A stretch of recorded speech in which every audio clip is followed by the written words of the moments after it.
আসসালামু আলাইকুম রহমতুল্লাহ বরকাতু। রাহমাতুল্লাহ বারাকাতুহু। জি বলেন, কোথা থেকে বলছেন? হ্যাঁ, দুঃখিত, আমার একটু সমস্যা ছিল। আমরা যারা মহিলারা বাড়িতে নামাজ সালাত বা সালাত আদায় করি, আমি জানি যে ফরজ সালাত আদায়ের আগে ইকামত পাঠ করতে হয় বা ইকামত দিতে হয়। এটা হুম। কতটুকু সুন্নাহ ভিত্তিক? একামত ফরজের ফরজ সালাতের আগে মহিলারা দেবে কিনা? একদল বলছেন যে মহিলাদের আজান একামত কিছুই নেই, আর একদল বলছেন যে একামত দিয়ে দেবেন। সুতরাং আপনি একামত দিয়ে দিলে ভালো। আমি মনে করি আমাদের আহলে হাদিস ওলামারা মনে করে যে একামত দিয়ে দিলে ভালো।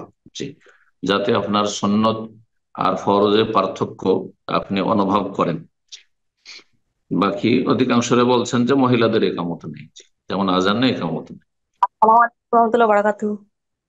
ওয়ালাইকুম আসসালাম রহমতুল্লাহ বারাকাত। জি বলেন, কোত্থেকে?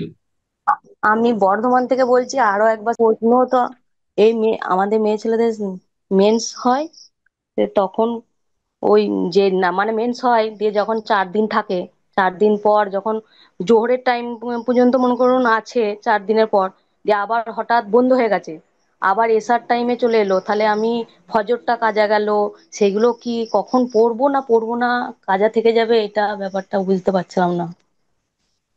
যখন আর একটু পবিত্র হাতের নাম্বার থাকলে ভালো যখন হয়। দেখেন, প্রথম কথা যে আপনার আগের অভ্যাসটা কি আছে। প্রথম যুগে যখন ডিস্টার্ব ছিল না হয়তো মেনসে, তখনকার অভ্যাসটা ফলো করবেন।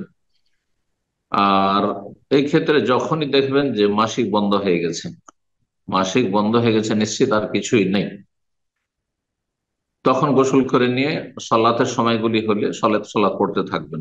তারপরে এক ওয়াক্ত দু ওয়াক্ত সলাত পড়লেন, তারপরে যদি মাসিক চলে আসে আপনি গুনাহগার না।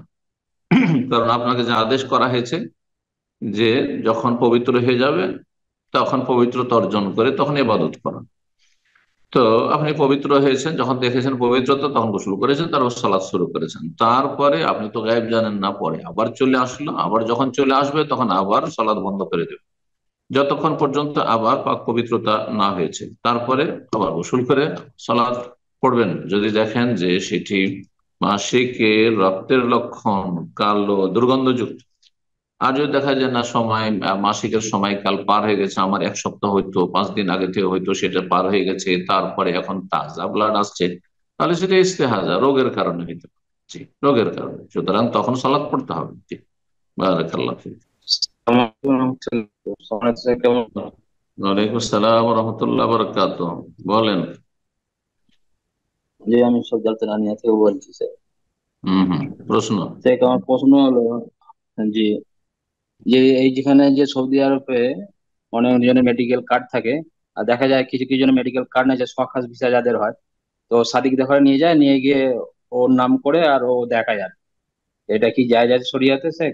এই সম্বন্ধে মানে বলতেন। একজনের ইন্স্যুরেন্স কার্ড দিয়ে আরেকজন চিকিৎসা করায়? জি জি জি, এটা এটা। জায়েজ নয়, জায়েজ নয়, এটা জায়েজ নয়।